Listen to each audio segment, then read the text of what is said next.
akkor bemutatjuk az akkumulátoroknak a felprogramozását is.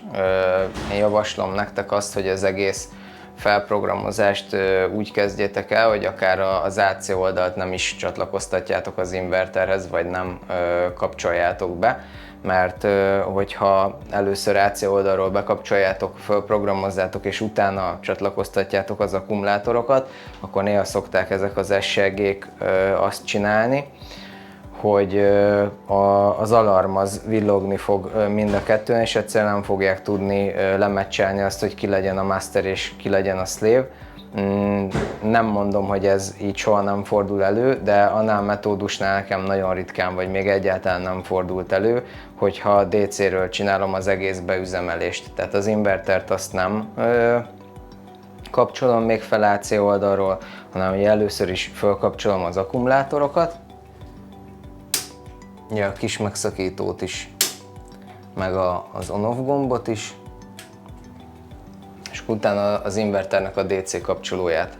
Ezt elforgatom, és akkor ugye hallottátok is, hogy már is kattant. Akkor ez DC oldalról, és a napelem van még ugye most ezen kívül csatlakoztatva, de igazából azt is le lehetne kapcsolni. Ő DC oldalról már kap ugye betápot, tehát ugye fölvillan a kijelző, és el tudjuk végezni a beállításokat, és láthatjátok is, hogy az aksik azok randba mennek, és nem jött föl ez az alarmos probléma, pedig még el se végeztem a beállításokat, és ezek szűz aksik most lettek kicsomagolva.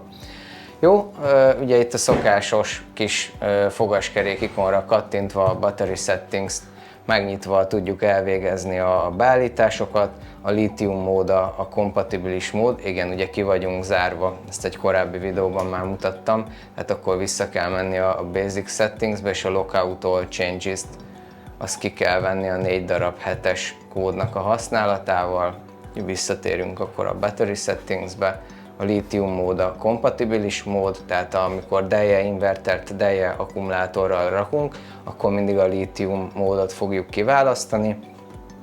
Be kell állítani ugye helyesen az akkumulátoroknak a kapacitását, ugye ez a hosszú nyomással kicsit gyorsabban lehet haladni, a röviddel meg egyesével. Ez ugye most 200 Ah lesz, már 2 darab 5 kWh-s akkumulátorról beszélünk.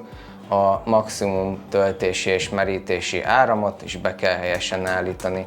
Ezt a recommended, tehát a javasolt értékre én 50 amperre szoktam mind a kettőt beállítani, a csúcsérték ennél nagyobb, de azért, hogy kiméljük egy kicsit az aksit, én ezt nem javaslom. Az Activate Battery opciót azt bent lehet hagyni, ez akkor segít, hogyha alul van merülve az aksi, most nem lesz jelentősége. Nagyon fontos, hogyha egy képernyő részen elvégeztük a beállításokat egy oldalon, mert itt is láthatjuk, hogy több oldal van, akkor mindig rá kell menni a pipára, ezzel ugyan visszadob a főmenübe, viszont csak így menti el az adott lapon elvégzett beállításokat biztosra. Nyilván ezeket a beállításokat meg lehet csinálni a monitoring applikáción keresztül is, ugye ez csak azért van, hogy itt most megmutassam, hogy erre is van lehetőség, illetve egyébként a helyszínen általában én is így végzem el a beállítást, mert egy picit még így is gyorsabb. Jó, itt ugye abban az esetben tudnánk módosítani az értékeket, hogyha csatlakoztattunk volna generátort, a dízelgenerátort a delje inverterhez. Hát most ezek azért inaktívak, hogyha bepipálom, hogy például gen charge, akkor ugye meg tudom változtatni az oda tartozó értékeket. Ugye azt is letiltottuk, hogy a hálózatról tölthesse, hát ez is azért nem aktív. Ezeket a beállításokat így javaslom hagyni gyakorlatilag. Jó, és akkor a következő oldalon ugye meg tudjuk adni neki a mód kódot, ez 00 lithium módnak a kódja, hogyha a delje inverter telje akkumulátorral szerelünk, ezt szerintem számtalanszor mondtam már, de elmondom még egyszer, hogy ezt csak így javaslom, tehát harmadik feles akkumulátor csatlakoztatását nem javaslom, mert mindig kommunikációs problémák vannak, én azt tapasztaltam. Akkor a következő 3 érték az pedig az, hogy mikor fog kikapcsolni az akkumulátor, mikor fog egy figyelmeztetést, ugye low batteryre, alacsony töltöttségre való figyelmeztetést kiadni, és utána mikor fog újraindulni.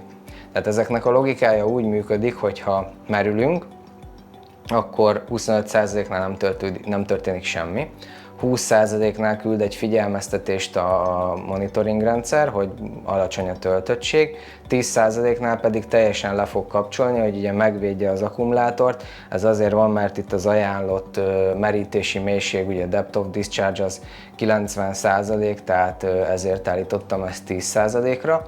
És visszafelé, amikor fogunk töltődni, ugye 10%-nál nem történik semmi, 20%-nál megint csak nem történik semmi, és 25%-nál fog újraindulni az egész rendszerünk. Nyilván ezt a restartot, hogy egy kicsit jobban szeretnénk kímélni az aksit, mondjuk akkor érdemes egyébként, általában így szoktam 10-20-30-ra föltenni, ettől lesz ugye egy 10%-os thresholdunk, hogy gyakorlatilag azért annyit még hagyjon a 20% fölött. És ugye a kikapcsolástól meg egy 20%-os thresholdunk, ami már azért arra jó lesz, hogy nem csak kapcsolgatni fog a rendszer. Jó, ezt megint elmentjük, és akkor gyakorlatilag itt a battery settingsben már láthatjátok, hogy nincs is több oldal, tehát az aksi beállításainak itt a végére értünk. Még ahhoz, hogy teljesen jól működjön a rendszer, be kell menni a System Work módba. Itt most nyilván más beállításokat nem végzünk el, csak az akkumulátorra vonatkozót fogom megmutatni. Itt a második oldalon a Time of Use-t mindenképpen ki kell pipálni, különben nem fogja használni az akkumulátort akkor, amikor a hálózati feszültség is jelen van, hiába lenne elég a feszültségszint, vagy a töltöttségi szint. És ezt be kell állítani gyakorlatilag, látjátok, hogy 20% alá nem tudok vele menni. Ez azért van, mert az előző képernyőn a low batteryre 20%-ot adtam meg, jó? Tehát, hogyha azt is lejjebb veszitek mondjuk 10-re, akkor egyből csak a kikapcsolásnál kaptok figyelmeztetést, viszont akkor ezt is át tudjátok állítani 10%-ra. Ez rajta van az adatlapon a 90-es DOD, tehát meg lehet csinálni, de egyébként, ha van rá lehetőség, akkor én csak 80, tehát 20% alá nem nagyon szeretem ezt beállítani, megint csak azért, hogy kiméljük egy kicsit az akkumulátort. Jó, és hogyha ezt a hét mindennapjára ki kell pipálni, akkor ezeket a beállításokat, hogyha elvégeztük, akkor az akkumulátor az már megfelelően működik, ezt akkor fogjátok látni, hogyha az on gombbal be is kapcsolom az invertert. És akkor ugye még mindig off-grid módban, tehát az AC-t azt egyáltalán nem kapcsoltuk be, hogy szépen be fog állni az, hogy az akkumulátorról, meg a napelemről táplálja ő meg a házat. Ennek azért kell egy kis idő. Jó, ennyi lett volna az akkumulátoroknak a beüzemelése és felprogramozása az érintőképernyő használatával.